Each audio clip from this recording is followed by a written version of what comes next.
Hi friends, പുതിയൊരു വീഡിയോയിലേക്ക് എല്ലാവർക്കും വീണ്ടും സ്വാഗതം. ഇന്നൊരു ബ്രേക്ക്ഫാസ്റ്റ് റെസിപ്പിയാണ് കേട്ടോ കാണിക്കുന്നത്. വളരെ എളുപ്പത്തിൽ നമുക്ക് ഉണ്ടാക്കിയെടുക്കാൻ പറ്റുന്ന ഒരു അപ്പമാണ്. ബ്രേക്ക്ഫാസ്റ്റ് മാത്രമല്ല, ഡിന്നറിന് നമുക്ക് കഴിക്കാൻ പറ്റിയ നല്ലൊരു പാലപ്പമാണ് കേട്ടോ. ഗോതമ്പ് പൊടി കൊണ്ടുള്ള ഒരു പാലപ്പം. ഇത് ഉണ്ടാക്കാനും വളരെ എളുപ്പമാണ്, അതേപോലെ കഴിക്കാൻ നല്ല സോഫ്റ്റാണ്. പ്രത്യേകിച്ച് കറിയൊന്നും വേണമെന്നില്ല. ഇതിനോട് കഴിക്കാൻ പറ്റിയ ബെസ്റ്റ് കോമ്പിനേഷൻ എന്ന് വെച്ചാൽ തേങ്ങാപ്പാലും പഞ്ചസാരയും കേട്ടോ. നല്ല ടേസ്റ്റാണ്. അപ്പം നിങ്ങളൊന്ന് ട്രൈ ചെയ്ത് നോക്കുക. നമുക്കിനി വീഡിയോയിലേക്ക് കിടക്കാം. അപ്പോൾ ആരെങ്കിലും സബ്സ്ക്രൈബ് ചെയ്ത് കാണുന്നുണ്ടെങ്കിൽ ഒന്ന് സബ്സ്ക്രൈബ് ചെയ്ത് സപ്പോർട്ട് ചെയ്യണേ. അതേപോലെ വീഡിയോ ഇഷ്ടപ്പെട്ടാലൊന്ന് ലൈക്ക് ചെയ്യാനും മറന്നു വരുത് കേട്ടോ. അപ്പോൾ ഞാനിവിടെ ഒരു കപ്പ് ഗോതമ്പ് പൊടിയും പിന്നെ അരമുറി തേങ്ങയുടെ പകുതി തേങ്ങയാണ് എടുത്തേക്കുന്നത്. പിന്നെ ഇതിലേക്ക് ഒരു മുട്ടയും കൂടെ പൊട്ടിച്ചൊഴിക്കുന്നുണ്ട്. പിന്നെ ഒരു അര ടീസ്പൂണ് ഈസ്റ്റ് ചേർക്കുന്നുണ്ട്. പിന്നെ ഒരു ടീസ്പൂൺ പഞ്ചസാര ചേർക്കുന്നുണ്ട്. പിന്നെ ആവശ്യത്തിനുള്ള ഉപ്പും കൂടെ ചേർക്കുന്നുണ്ട്. ഇതെല്ലാം കൂടി ചേർത്ത് നമുക്ക് നന്നായിട്ടൊന്ന് മിക്സാക്കി എടുക്കാം. കാരണം നമ്മളിത് മിക്സിയിലിരുന്ന് അരച്ചെടുക്കുന്നുണ്ട്. അപ്പോൾ അതിന് മുമ്പ് ഇതൊക്കെ നന്നായിട്ടൊന്ന് മിക്സാക്കി ഇതിലേക്ക് അല്പം വെള്ളം കൂടെ ചേർത്ത് ഒന്ന് പരുവത്തിന് റെഡിയാക്കിയിട്ട് വേണം മിക്സിയിലേക്ക് ചേർത്ത് കൊടുക്കാൻ. അല്ലെങ്കിൽ നമ്മൾ മാവും എല്ലാം കൂടെ ഉൾപ്പെടെ ചേർക്കുകയാണെങ്കിൽ മിക്സി വർക്ക് ചെയ്യാൻ കുറച്ച് ബുദ്ധിമുട്ടാണ്. അതേപോലെ മാവ് അവിടെ ഇവിടെയും പറ്റിയിരിക്കും, നന്നായിട്ട് നനഞ്ഞ് കിട്ടത്തുമില്ല. അപ്പം ആദ്യം വെള്ളം ഒഴിച്ചിട്ട് നന്നായിട്ടൊന്ന് കലക്കിയെടുത്തതിന് ശേഷം, ഒരുപാട് വെള്ളം ചേർക്കരുത്, ഒരുപാട് ലൂസാക്കി എടുക്കരുത് കേട്ടോ. നമ്മൾ അപ്പത്തിന് വേണ്ടി അരച്ചെടുക്കുമ്പോൾ എന്തുമാത്രം വെള്ളമാണോ ചേർക്കുന്നത് ആ ഒരു പരുവത്തിൽ, ആ ഒരു ലൂസ് പരുവത്തിന് വേണം എടുക്കാൻ വേണ്ടി.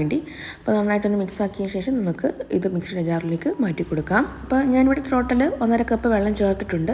ഇനി നമുക്ക് മിക്സിയുടെ ജാറിലേക്ക് മാറ്റി കൊടുക്കാം. അപ്പം ഈ അപ്പം കഴിക്കുമ്പോൾ ഇടയ്ക്ക് തേങ്ങ ഒക്കെ കഴിക്കാൻ ഇഷ്ടമുള്ളവരാണെങ്കിൽ ഒന്ന് തരിതരാന്ന് അരച്ചെടുത്താൽ മതി, നന്നായിട്ട് അരച്ചെടുക്കേണ്ട. അപ്പോൾ അങ്ങനെ കഴിക്കാൻ ഇഷ്ടമില്ലാത്തവരാണെങ്കിൽ നല്ല ഫൈനായിട്ട് നമുക്ക് അരച്ചെടുക്കാം. അപ്പത്തിനൊക്കെ അരച്ചെടുക്കുന്ന പോലെ നന്നായിട്ട് അരച്ചെടുക്കാം. അപ്പോൾ ഞാൻ നല്ല ഫൈനായിട്ട് അരച്ചെടുത്തിട്ടുണ്ട്.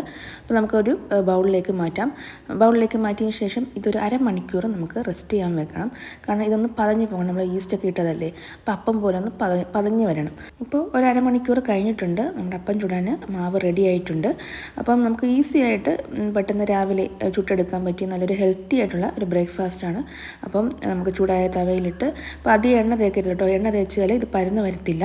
അപ്പം ഒരുപാട് എണ്ണയൊന്നും തൂക്കാതെ നമുക്ക് നോൺ സ്റ്റിക്ക് പാനിലിട്ട് ഒന്ന് ചുട്ടെടുക്കാം.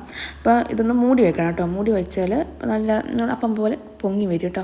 അപ്പോൾ നമുക്ക് തിരിച്ചിട്ട് കൊടുക്കുകയൊന്നും വേണ്ട, ഇങ്ങനെ അങ്ങ് ചുട്ടെടുക്കാം. അപ്പം നന്നായിട്ട് മൂടി വെക്കുമ്പോൾ തന്നെ നന്നായിട്ട് വെന്ത് കിട്ടും കേട്ടോ. നമ്മൾ സാധാ പാലപ്പം ഉണ്ടാക്കുന്ന ചട്ടിക്കകത്ത് ചുറ്റിയെടുത്താൽ സൈഡൊക്കെ നന്നായിട്ട് മുരിഞ്ഞ് കിട്ടും. അങ്ങനെ ഇഷ്ടമുള്ളവരുണ്ടെങ്കിൽ അങ്ങനെ ചെയ്യുക കേട്ടോ.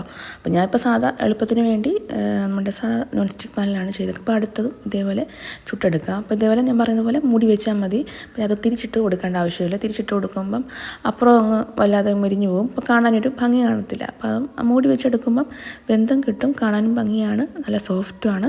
അപ്പോൾ എല്ലാവരും തീർച്ചയായിട്ടും ഒന്ന് ചെയ്ത് നോക്കുക. അപ്പോൾ ഇതിലൂടെ ഞാൻ പറഞ്ഞ പോലെ പ്രത്യേകിച്ച് കറിയുടെ ആവശ്യമൊന്നുമില്ല.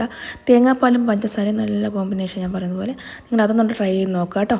അപ്പം വീഡിയോ ഇത്രയേ ഉള്ളൂ. ഇഷ്ടപ്പെട്ടാൽ ഒന്ന് ലൈക്കും ഷെയറും കമൻറ്റും അതേപോലെ ഒന്ന് സബ്സ്ക്രൈബും ചെയ്യാൻ മറന്നു പോരുത്. സബ്സ്ക്രൈബ് ചെയ്യുമ്പോൾ ബെല്ലൈക്കൺ ഒന്ന് പ്രസ് ചെയ്യാനും അതേപോലെ ഓൾ എന്ന ഓപ്ഷൻ ഒന്ന് ക്ലിക്ക് ചെയ്യാനും മറന്നു വരുത്. ഇനി അടുത്തൊരു റെസിപ്പിയുമായിട്ട് ഉടനെ കാണാം. Okay, thank